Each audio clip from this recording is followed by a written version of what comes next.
Reciban un cariñoso saludo de parte de nuestro señor arzobispo, que no nos puede acompañar este domingo.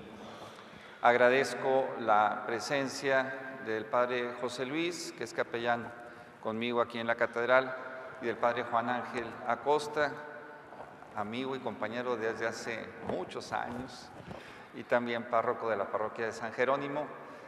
Vienen algunos fieles también en representación de la comunidad. Bienvenidos a esta misa. Vamos a ofrecer la misa, como decíamos al inicio, por ustedes, por quienes hoy vienen a confirmarse, por sus papás y padrinos.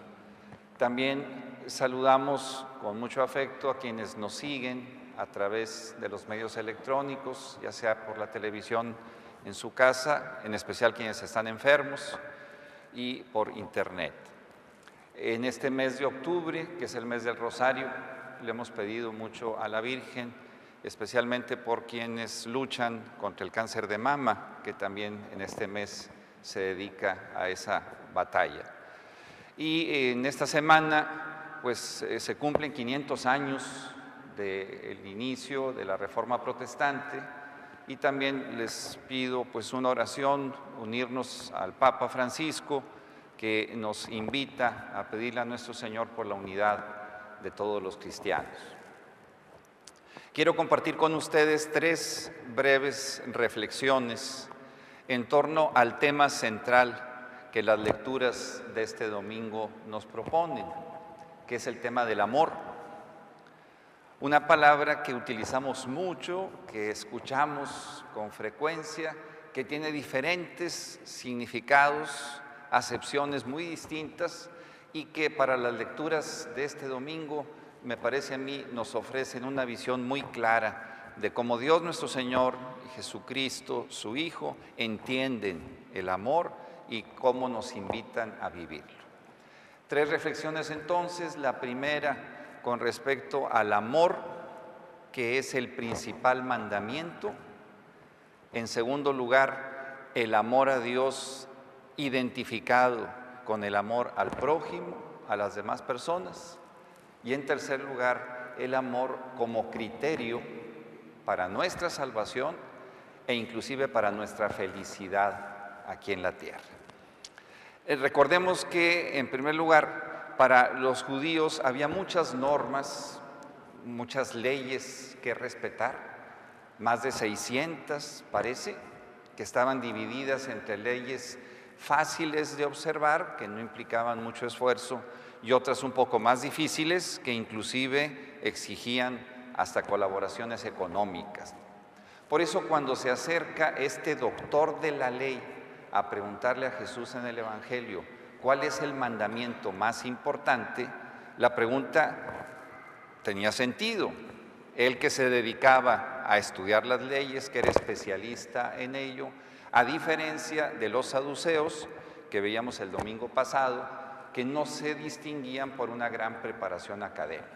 Este doctor de la ley, entonces, no es que venga a poner a prueba a nuestro Señor con alguna pregunta capciosa, sino que pretende reafirmar algo que se palpaba en la cultura judía, pero que exigía de nuestro Señor una definición. Sobre todo en esta cultura donde parecía que lo más importante era el cumplimiento de las leyes.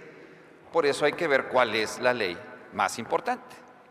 Y entonces, sobre todo este cúmulo de leyes, de normas, de preceptos que los judíos tenían que observar, muchos de ellos que eran establecidos con precisión milimétrica y que tenían que ver con su higiene inclusive, nuestro Señor proclama, ¿verdad?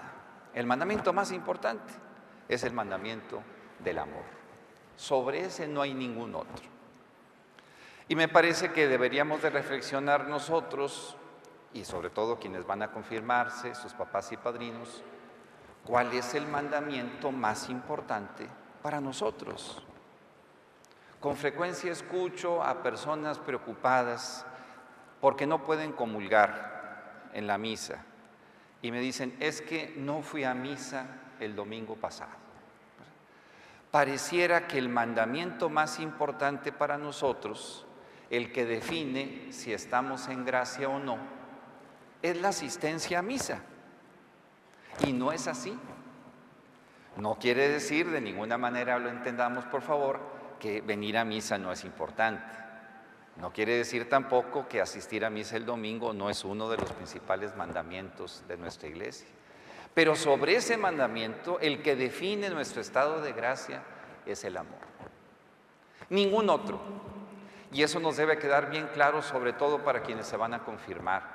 Confirmar su fe exige tener claro que mientras amamos, estamos cumpliendo el primer mandamiento, el más importante que Dios nos pide. Y en segundo lugar, y relacionado con la primera lectura, nuestro Señor empata, empareja el amor a Dios y el amor al prójimo. De manera que si quieres amar a Dios, tendrás que amar primero a tu prójimo. El amor de Dios se va a calificar en la medida en que tú ames a los demás. Y esos demás, ese prójimo, aparecen con mucha claridad en la primera lectura. Los principales prójimos a quienes debemos amar en primer lugar son los extranjeros, las viudas, los huérfanos, quienes solicitan un préstamo, quienes dan algo en garantía por ese préstamo. Y ahí viene la invitación. A esas personas tienes que amarlas como amas a Dios nuestro Señor, como quieres amar a Dios nuestro Señor. Y esto que nos puede parecer muy lejano, fíjense la actualidad que tiene. ¿Cuántos migrantes tenemos entre nosotros? ¿Cuántas veces nos sentimos atemorizados por su presencia? Y allí está entonces ese prójimo al que tenemos que amar como garantía del amor a Dios, en las personas más pobres y necesitadas.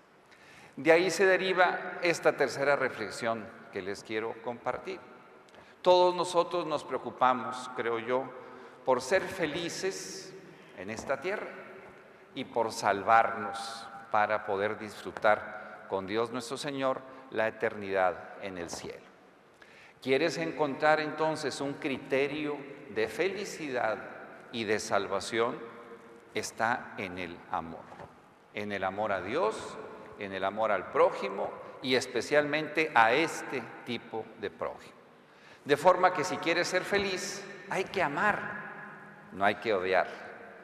Si quieres ser feliz en esta tierra, hay que ser generosos, no hay que ser egoístas. Si quieres ser feliz en esta tierra, hay que amar a los demás reconociendo sus méritos y no ocultándolos. De esta manera, tú vas a garantizar la salvación eterna. Ese va a ser el criterio. Cuando nos presentemos con San Pedro en el cielo, ¿qué nos va a preguntar? No nos va a preguntar si nos confirmamos o no. No nos va a preguntar si nos casamos por la iglesia o no. Cosas que son importantes y qué bueno que ustedes vienen. Pero que la confirmación, que el casarse por la iglesia sea manifestación del amor a Dios y al prójimo. Nuestros criterios de felicidad y de salvación. Que Dios les bendiga y que nos permita a todos amar mucho para poder ser felices y para poder salvarnos.